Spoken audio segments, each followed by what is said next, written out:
Hello to one and all watching this video. Today we are going to see about the topic of rotational kinematics.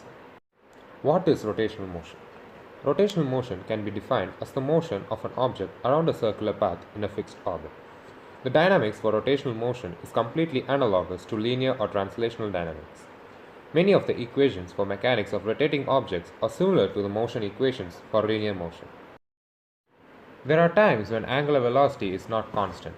Rotational motions can speed up, slow down, or reverse directions. Angular velocity is not constant when a spinning skater pulls in our arms, when a child pushes a merry-go-round to make it rotate, or when a CD slows to a halt when switched off. In all these cases, angular acceleration occurs because the angular velocity omega changes. The faster the change occurs, the greater is the angular acceleration. Angular acceleration alpha is the rate of change of angular velocity. In equation form, angular acceleration is alpha is equal to del omega del t, where del omega is the change in angular velocity and del t is the change in time. The units of angular acceleration are radian per second or radian per second square. If omega increases, then alpha is positive. If omega decreases, then alpha is negative. Keep in mind that by convention, counterclockwise is the positive direction and clockwise is the negative direction. For example, the skater is rotating counterclockwise as seen from above, so angular velocity is positive. Acceleration would be negative, for example, when an object that is rotating counterclockwise slows down. It would be positive when an object that is rotating counterclockwise speeds up.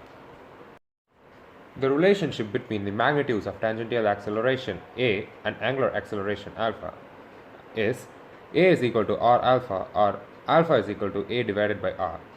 These equations mean that the magnitudes of tangential acceleration and angular acceleration are directly proportional to each other. The greater the angular acceleration, the larger the change in tangential acceleration and vice versa. For example, consider riders in their pods on a Ferris wheel at rest.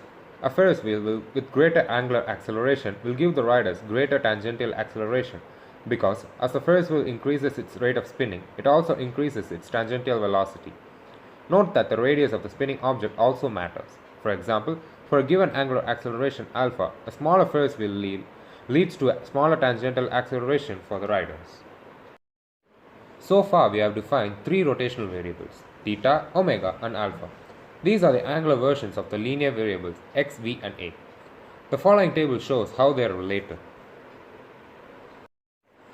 We can now begin to see how rotational quantities like theta, omega and alpha are related to each other. For example, if a motorcycle wheel that starts at rest has a large angular acceleration for a fairly long time, it ends up spinning rapidly and rotates through many revolutions. Putting this in terms of the variables, if the wheel's angular acceleration alpha is large for a long period of time t, then the final angular velocity omega and angle of rotation theta are large. In the case of linear motion, if an object starts at rest and undergoes a large linear acceleration, then it has a large final velocity and will have traveled a large distance.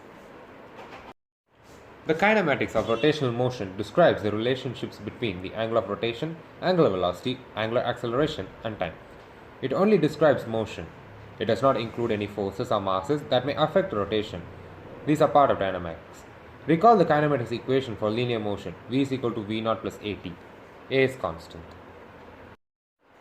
As in linear kinematics, we assume A is constant, which means that angular acceleration alpha is also a constant, because A is equal to R alpha.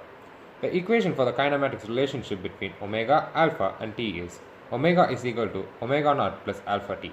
Alpha is constant, where omega naught is the initial angular velocity. Notice that the equation is identical to the linear version, except with angular analogues of the linear variables. In fact, all of the linear kinematics equations have rotational analogues, which are given in the following table. These equations can be used to solve rotational or linear kinematics problem in which A and alpha are constant. In these equations, omega naught and v naught are initial values, t naught is 0, and the average angular velocity omega and average velocity v are omega is equal to omega naught bar plus omega squared by 2 and v is equal to v naught bar plus v squared by 2.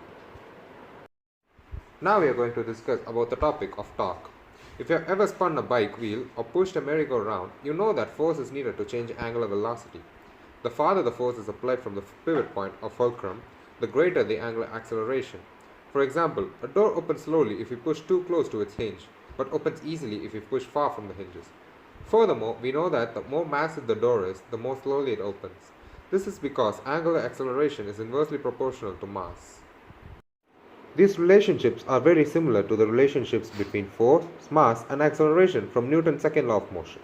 Since we have already covered the angular versions of distance, velocity, and time, you may wonder what the angular version of force is and how it relates to linear force. The angular version of force is torque, thou, which is the turning effectiveness of a force. The equation for the magnitude of torque is thou is equal to r of sine theta, where r is the magnitude of the lever arm, F is the magnitude of the linear force, and theta is the angle between the lever arm and the force.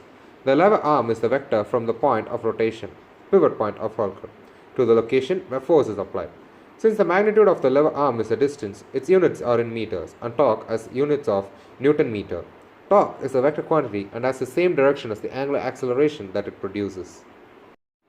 Applying a stronger torque will produce a greater angular acceleration. For example, the harder the man pushes the merry-go-round, the faster it accelerates. Furthermore, the more massive the merry-go-round is, the slower it accelerates. For the same torque, if the man wants to maximize the effect of his force on the merry-go-round, he should push as far from the center to get the largest lever arm, and therefore the greatest torque, and angular acceleration. Torque is also maximized when the force is applied perpendicular to the lever arm. Application of rotational motion in everyday life. The examples are rotation of Earth about its own axis creates the cycle of day and night. Motions of wheels, gears, motors, etc. is a rotational motion. Motion of the blades of the helicopter is also a rotatory motion. A door swiveling on its hinges as you open or close it. A spinning top, motion of a Ferris wheel in an amusement park are all examples of rotational motion in everyday life.